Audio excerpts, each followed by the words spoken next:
everyone, this side Pratik sir. I welcome everybody in this great app of learning exam pass. उम्मीद है आप सभी लोग बहुत अच्छे होंगे। आज मैं आपके लिए जो वीडियो ला रहा हूं उससे पहले मैं आपको अपना थोड़ा सा इंट्रो दे देता हूं। I am Pratik Chaturvedi and I am quantitative educator. आप में से बहुत सारे लोग मुझसे पढ़े होंगे और कुछ लोग अभी तक नहीं भी पढ़े होंगे। तो आज आपके लिए जो मैं सीरीज़ लेके आ रहा हूँ उसमें मैं आपको बताना चाहता हूँ, जैसे कि आपको मालूम है, you everybody know about that, कि रेलवे के एग्ज़ाम क्या हैं, शेड्यूल्ड हैं।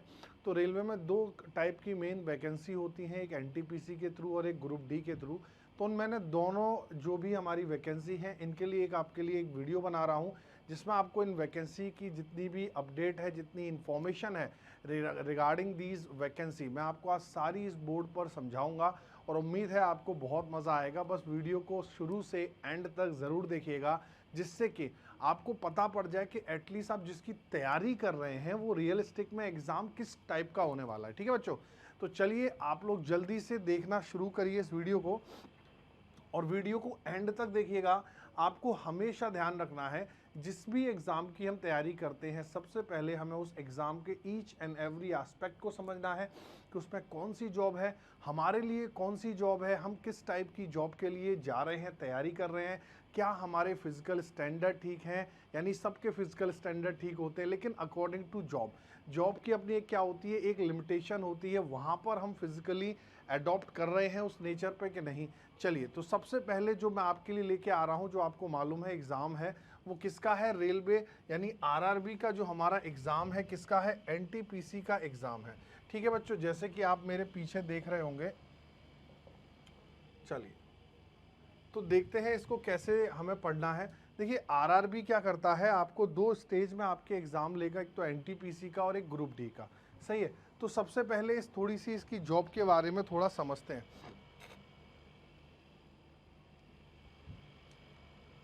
देखिए इसमें दो टाइप की आपकी जॉब आई हुई है, दोनों आपकी स्क्रीन पर मैं समझाऊंगा। एक जॉब है टाइप 1, एक जॉब कौन सी है, टाइप 1 है, और दूसरी जॉब है हमारी टाइप 2 की। ठीक है बच्चों, चलिए एक बार देखेंगे इसको ढंग से कि टाइप 1 की जॉब में कौन अप्लीकेबल है, कौन अप्लाई कर सकता है जॉब में। तो सबसे पहले देखिए जो टाइप 1 जॉब है उसमें 12th यानी +2 स्टेज और इसके इक्वलेंट जो भी डिग्री है, यानी 12th और उसके इक्वलेंट जो डिग्री है उससे आप क्या कर सकते हैं, इस जॉब के लिए अप्लाई कर सकते हैं। सबसे पहले इसमें एज लिमिट कितनी है, तो एज लिमिट देखिए 18 to 30 ईयर्स, यानी 18 से 30 साल का कोई भी भारतीय पुरुष या स्त्री यानी लड़का या लड़की क्या कर सकता है, इस जॉब के लिए अप्लाई कर सकता है। ठीक है, तो अब मैंने डिटेल्स इसे समझाई हैं। वैकेंसी देखें कौन कौन सी हैं। देखिए 5 टाइप की जॉब है। एक है जूनियर क्लर्क कम टाइपिस्ट। अच्छा, लेवल इन 7 सीपीसी यानी जो हमारा ग्रेड पे कमीशन चलता है उसके हिसाब से मैंने इसको मेडिकल स्टैंडर्ड में भी आपको डिफाइन किया है कि मेडिकल स्टैंडर्ड ये C2 A3 या B2 क्या होते हैं। बहुत सारे स्टूडेंटों को लगता है कि रेलवे में जॉब लेने के लिए आई साइड पर भी बहुत बड़ा इफेक्ट पड़ता है, आई साइड बिल्कुल सही होनी चाहिए। तो ये जो मेडिकल स्टैंडर्ड है C2 C3 A3 B2, मैं इनको भी समझाऊंगा। बस आप वीडियो को एंड तक देखेंगे और अच्छी लगेगी तो अपने फ्रेंड्स को भी बताएंगे। ठीक है, क्योंकि आपको मालूम होगा 15 दिसंबर से एग्ज़ाम क्या है, शेड्यूल्ड है। तो देखिए सबसे पहले इसमें है जूनियर क्लर्क कम टाइपिस्ट की जॉब है, जो कि 7 सीपीसी में सेकंड लेवल की जॉब है और 19,900 इसकी इनिशियल पेमेंट, और इसका मेडिकल स्टैंडर्ड है C2।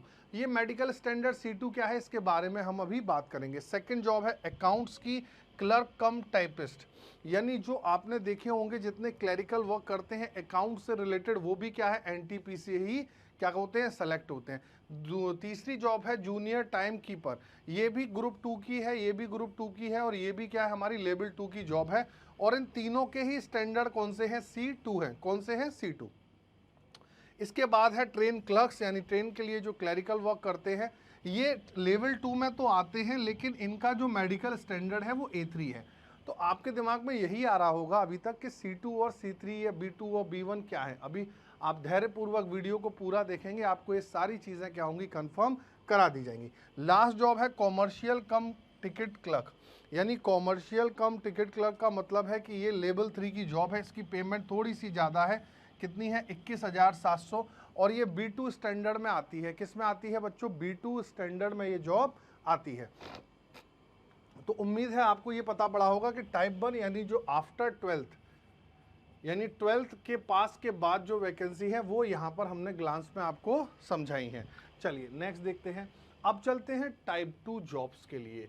टाइप 2 जॉब्स में सबसे पहला क्वेश्चन आता है who can apply for this job, है ना। सबसे पहले हमें यही पता होना चाहिए कि हमारी जॉब हमारी एजुकेशन के अकॉर्डिंग है कि नहीं, यानी जितना हमने पढ़ा है उस लेवल पर हम जॉब की प्रिपरेशन कर रहे हैं कि नहीं।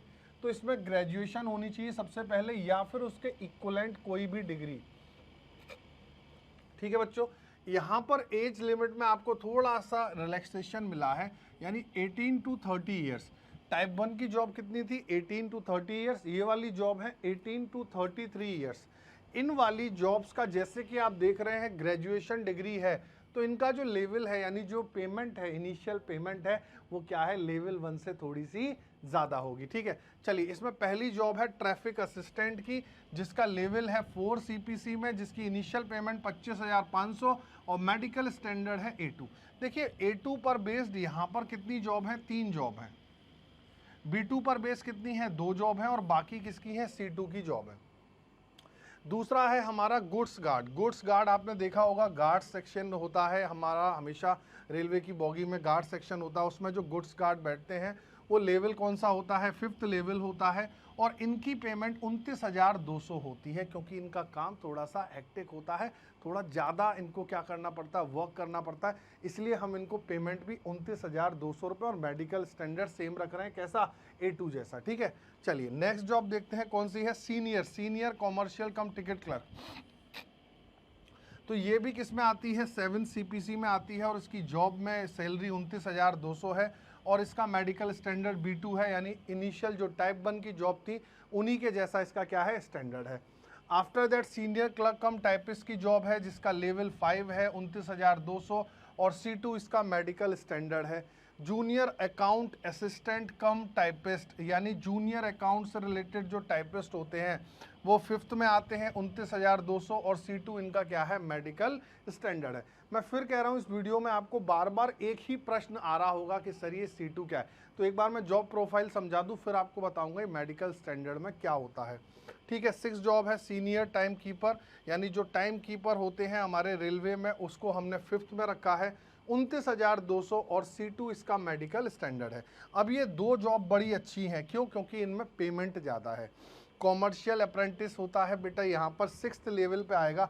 जैसे जैसे आपका लेवल बढ़ेगा, ध्यान रखना, CPC में जैसे जैसे आपका लेवल बढ़ेगा आपकी सैलरी क्या होती जाएगी, बढ़ती जाएगी। और मेडिकल स्टैंडर्ड कौन सा है, B2। लास्ट है, आप सभी को मालूम होगा, स्टेशन में एक स्टेशन मास्टर होता है ना, जो इंचार्ज होता है, जो कि लेवल CPC में 6th पर आता है, 35,400 इनिशियल पेमेंट है, और इसका मेडिकल स्टैंडर्ड इन्होंने A2 रखा है। यानी यहाँ पर 3 जॉब हैं A2 वाली, 2 जॉब हैं B2 वाली, और 3 जॉब हैं C2 वाली। तो आई थिंक आपको ये मेडिकल स्टैंडर्ड और जॉब प्रोफाइल की इंफॉर्मेशन यहाँ पर मिल गई होगी। ठीक है बच्चों, चलिए तो आगे चलते हैं। आगे क्या है, meaning of medical standard visual activity. आपने जैसे देखा A2, A3, B2 और C3, इनके क्या है, इनका मीनिंग क्या है, जैसे मैंने आपसे कहा था, मैं अभी समझाऊंगा इनको। देखो, अगर आप A2 पर हैं, A2 का मतलब क्या है, इसमें कुछ स्टैंडर्ड है, यानी जो डिस्टेंस विजन है वो 6/9 होनी चाहिए विदाउट ग्लासेस। नियर विजन यानी पास की जो दूरी है वो 0 से 6 होनी चाहिए और विदाउट ग्लासेस। और जो कलर विजन है वो टेस्ट होगा आपका बाइनोक्युलर विजन, यानी जो कलर विजन पे आपका टेस्ट होता है वो उसमें टेस्ट कराएंगे कि आपको कलर विजन से रिलेटेड कोई प्रॉब्लम है कि नहीं। क्यों, क्योंकि भाई सीधी सी बात है, रेलवे पर रेड ग्रीन इनका बड़ा ही क्या होता है, परफॉर्म होती हैं, ये सिग्नल होते हैं, तो इनके लिए आपको इस कलर विजन टेस्ट से भी पास होके जाना पड़ता है। चलिए अब चलते हैं A3 पर। A3 आपने देखा डिस्टेंस विजन 6/9 है, सेम होता है। इसमें बस एक और आपके लिए बेनिफिट क्या है A2 से, क्योंकि A2 थोड़ा सा टफ होता है A3 के कंपैरिजन में। यहाँ पर विदाउट ग्लासेस वर्ड यूज़ हुआ, यहाँ पर विद और विदाउट ग्लासेस, यानी आपकी जो आई साइड है वो विदाउट ग्लासेस और विद ग्लासेस 6/9 होनी चाहिए। नियर विजन आपका 0 से 6, और विदाउट ग्लासेस पावर जो है आपकी वो 2D होनी चाहिए, यानी 2D से आपकी पावर क्या होनी चाहिए, छोटी होनी चाहिए। ठीक है, अब चलते हैं B2। आप जैसे जैसे नीचे जाएंगे स्टैंडर्ड थोड़े से लीनियंट होते जाएंगे। B2 में देखेंगे डिस्टेंस विजन है 6/12, विद और विदाउट ग्लासेस, और आपकी जो पावर है वो 4D से क्या होनी चाहिए, कम होनी चाहिए। लास्ट है हमारा C2। C2 में क्या है, डिस्टेंस विजन है 6/12 है विद और विदाउट ग्लासेस, यानी यहाँ पर नियर विजन की कोई रिक्वायरमेंट यानी कोई कंडीशन मेडिकल स्टैंडर्ड में नहीं दी है। तो मेन हमारे यहाँ कौन कौन सी जॉब है, A2, B2 और C2 की। A3 की एक आधी जॉब है जो मैंने आपको अभी समझाई। तो आई होप यहाँ तक आपको मेडिकल स्टैंडर्ड का मीनिंग समझ में आ गया होगा। ये बहुत इंपॉर्टेंट एस्पेक्ट है, आप चाहें तो इनका स्क्रीनशॉट भी ले लेना बच्चों, मैं फ्रेम से भी हट जाता हूँ।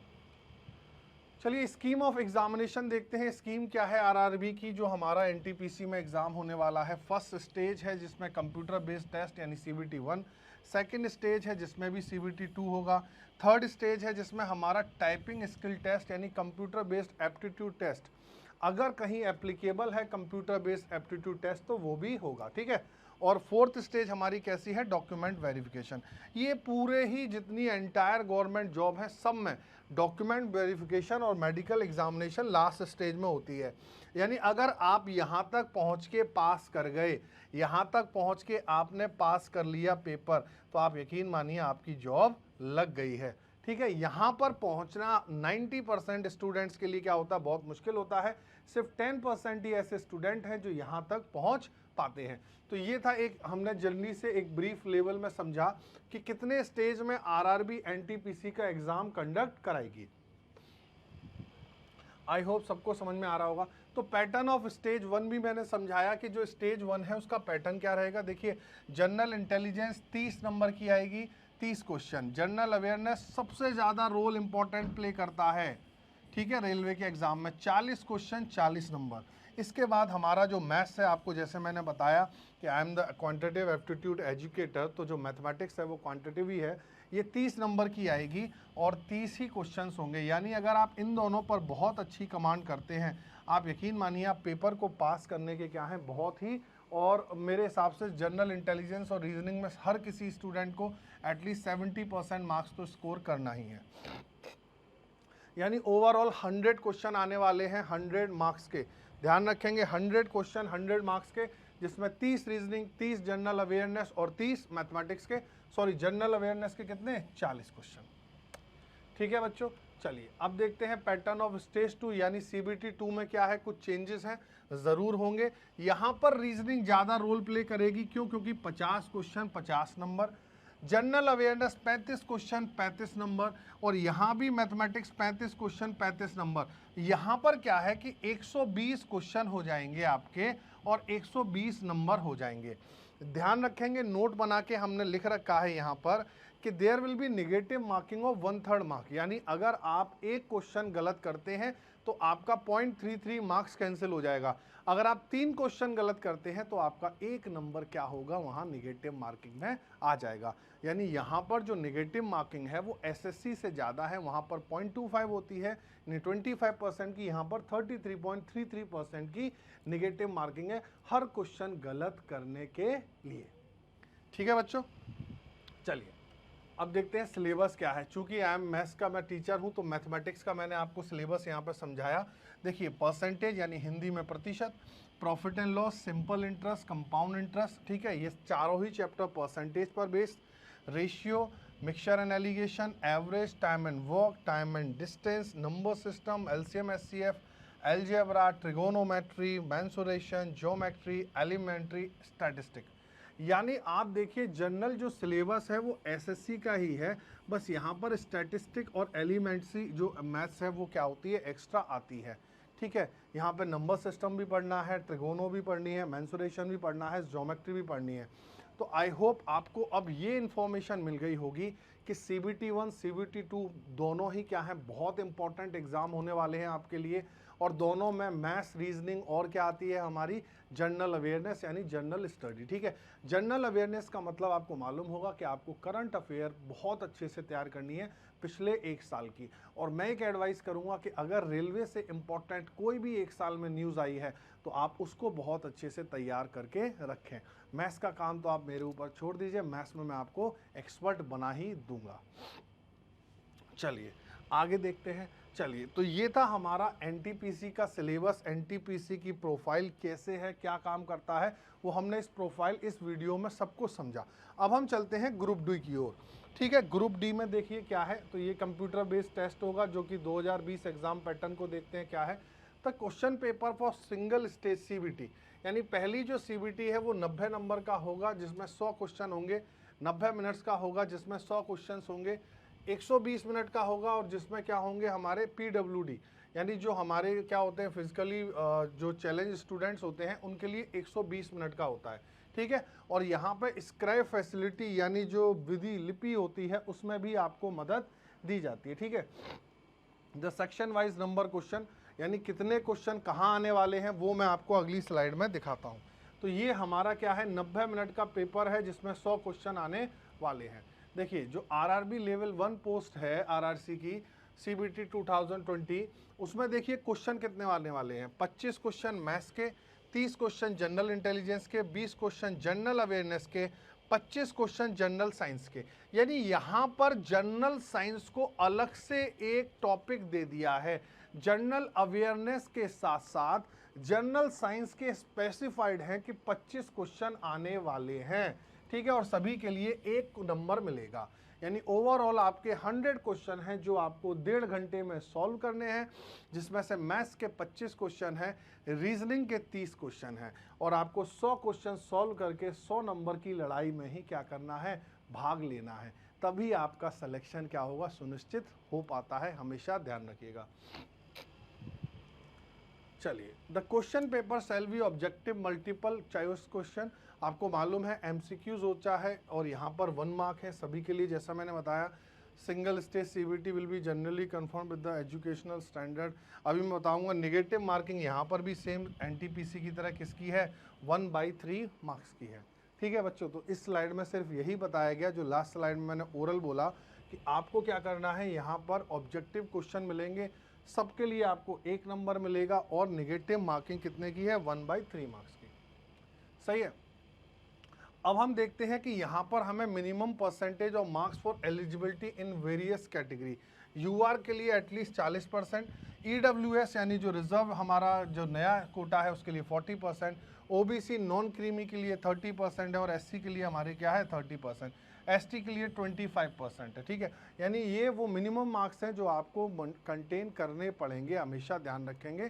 ठीक है, रिलैक्स है 2% का पीबीडब्ल्यू के लिए। ठीक है, चलिए, तो यहाँ पर ध्यान रखिएगा आपको 40% जनरल और 40% ईडब्ल्यूएस के लिए रखने हैं, इकोनॉमिकल बैकवर्ड सेक्शन। इसमें भी देखिए आपको मैंने सिलेबस इसमें बता देता हूँ कि यहाँ पर सिलेबस डिफरेंट कैसे है। यहाँ पर थोड़े से मैथ्स के कुछ पार्ट ज़्यादा हैं, जैसे नंबर सिस्टम, बॉड मास, डेसिमल, फ्रैक्शन। ये चीज़ें वो हैं जो सिंप्लीफिकेशन में आप लोगों को पढ़नी है, यानी ये चीज़ आपको नहीं पढ़ाई जाएगी, यानी जो आपकी एनटीपीसी में भी आती है, लेकिन ग्रुप डी में इन पर बेस्ड क्वेश्चन ज़्यादा होते हैं। बाकी सिलेबस सब कुछ वैसा ही है, बस एज कैलकुलेशन पर बेस्ड क्वेश्चन है, कैलेंडर क्लॉक मैथ्स में भी आता है और आपको रीजनिंग वाले सर भी पढ़ाएंगे। यानी सेम सिलेबस है, बस कुछ पार्ट सिंप्लीफिकेशन का यहाँ पर ज़्यादा है, ये आपको हमेशा ध्यान रखना है। ठीक है बच्चों, चलिए आगे देखते हैं। अब देखते हैं कि आरआरबी ग्रुप 2020 का जो पेपर होगा उसकी हम टिप्स एंड स्ट्रेटेजी की बात करते हैं। ठीक है, जो हमारा पेपर होने वाला है वो 1 पोस्ट के लिए, किस पोस्ट के लिए है, देखो मेरिट पर बेस पेपर होगा हमारा, जिसमें हमने बताया आपको सीबीटी होगा। ठीक है, और उसके बाद आपको फिजिकल स्टैंडर्ड टेस्ट यानी पीईटी भी आपको देना है, फिजिकल एफिशिएंसी टेस्ट, जो कि मैंडेटरी है। इसमें ऐसा नहीं है कि अगर आप फिजिकल एफिशिएंसी का टेस्ट दिए बिना आप जॉब ले लें, यानी आपको फिजिकल एफिशिएंसी टेस्ट भी देना पड़ेगा, जिसके लिए मैं आपको एक स्लाइड में समझाता हूं कि उसके लिए स्टैंडर्ड क्या है। देखिए, मेल के लिए अलग स्टैंडर्ड होंगे और फीमेल के लिए फिजिकल क्या है, अलग स्टैंडर्ड है। अब मेल के लिए क्या है कि 35 केजी का वेट उठाना है उसे 100 मीटर के डिस्टेंस पर, वो कि 2 मिनट में। ठीक है, और एक ही चांस मिलेगा आपको without putting the weight down. ठीक है, आपको यानी 35 किलो का वजन उठाना है 100 मीटर तक 2 मिनट में, बिना वजन को जमीन पर रखे हुए। पहला स्टैंडर्ड है ये। दूसरा स्टैंडर्ड क्या है कि run for a distance of 1000 metre in 4 minute and 15 second in 1 chance, यानी आपको 1 किलोमीटर की दौड़ 4 मिनट 15 सेकेंड में क्या करनी है, पूरी करनी है बिना रुके। ये मेन आपका सबसे बड़ा जो फिजिकल एफिशिएंसी टेस्ट है वो यहीं पर डिसाइड करता है कि आपको जॉब लगनी है कि नहीं ग्रुप डी की। फीमेल के लिए देखते हैं, थोड़ा सा रिलैक्सेशन है, 35 की जगह यहाँ 20 केजी है और यहाँ पर 100 मीटर के लिए चलना है आपको 2 मिनट में। लड़कों के लिए टाइम कितना था, लड़कों के लिए टाइम था 2 मिनट में 35 किलोग्राम, लड़कियों के लिए 2 मिनट में कितना है 20 किलोग्राम। और यहाँ पर इनको 1000 मीटर के लिए कितना 5 मिनट 40 सेकंड का टाइम दिया है। तो लड़के और लड़कियों की जो फिजिकल एफिशिएंसी टेस्ट है उसमें कुछ डिफरेंस है, वो समझ लीजिए। 35 केजी 100 मीटर में है, 20 केजी 100 मीटर, यहाँ पर 2 मिनट वहाँ पर 2 मिनट, लेकिन यहाँ पर 1 किलोमीटर 4 मिनट 15 सेकंड में लड़कों को पूरा करना है, जबकि लड़कियों को 5 मिनट 40 सेकंड में 1 किलोमीटर की दौड़ को पूरा करना है। तो आई होप आपको ये समझ में आया होगा। अब देखिए डॉक्यूमेंट वेरिफिकेशन, मैंने आपसे क्या कहा कि डॉक्यूमेंट वेरिफिकेशन और मेडिकल का जो प्रोसेस है, अगर आप यहाँ तक पहुँच चुके हैं तो आप ये समझ लीजिए कि आप जॉब के क्या हैं, बिल्कुल नज़दीक हैं। यहाँ पर कुछ चीज़ें इंपॉर्टेंट हैं कि CBT subject to qualifying in PET candidates twice the number of vacancy will be called for the document verification as per their merit and option. It may also be noted that the all candidates successful in document verification are sent for medical examination. Appointment of selected candidate is subject to their passing request medical fitness test to be conducted by the Railway Administration. Final verification of the educational community certificates and verification of the please note that RRB RRC only recommend names of the competent candidates and appointment. मैं ये समझाता हूँ ये क्या लिखा है। यानी सबसे पहली बात है कि जितनी वैकेंसी है उससे दुगने लोगों को आप क्या करेंगे, डॉक्यूमेंट वेरिफिकेशन के लिए बुलाएंगे। उसके बाद जिनका डॉक्यूमेंट वेरिफिकेशन हो जाएगा उनको मेडिकल के लिए भेजेंगे। और मेडिकल ये नहीं कि कोई भी डॉक्टर से आप कराएंगे, मेडिकल रेलवे अपना क्या करेगी, रिप्रेजेंटेटिव भेजेगी, वही आपको मेडिकली फिट घोषित करेगा। मेडिकली घोषित फिट होने के बाद आपको सर्टिफिकेट मिलेगा रेलवे की तरफ से कि यू आर मेडिकली फिट, और आपकी उसके बाद ज्वाइनिंग की जो प्रोसेस है वो होंगी। इसके साथ साथ जो आपकी डिग्रीज हैं, जो आपने अपने डॉक्यूमेंट एजुकेशनल एलिजिबिलिटी के लिए सबमिट करे हैं, उनकी भी क्या होगी इन्वेस्टिगेशन, यानी उन पर भी क्या होगी चर्चा करती है रेलवे की कहीं ये फर्जी तो नहीं है। ठीक है बच्चों, चलिए तो thank you for watching, thanks for watching. मेरी तरफ से रेलवे RRB NTPC और ग्रुप डी में जो दोनों में डिफरेंस थे मैंने आपको बता दिए हैं। वहाँ पर जो फिजिकल स्टैंडर्ड है NTPC के वो मेन आईसाइट पर बेस्ड है, और यहाँ पर क्या है हमारी स्ट्रेंथ पर बेस्ड है। तो आपको आई थिंक ये वीडियो अच्छी लगी होगी। कुछ आपके क्या हुए होंगे जो मिथ यानी जो कन्फ्यूज़न थे वो दूर हुए होंगे। In case you found any kind of difficulty to understand what I am saying, तो आप क्या कर सकते हैं, हमें कमेंट सेक्शन में बता सकते हैं कि सर ये दिक्कत थी, मैं उस पर क्या करूँगा, ज़रूर चर्चा करूँगा। ठीक है, so I am Prateek sir saying bye bye to all everybody जो भी यहाँ पर वीडियो देख रहे थे। अच्छी लगे तो अपने दोस्तों को तक शेयर करना। Okay, bye bye, take care, all the best, जय हिंद।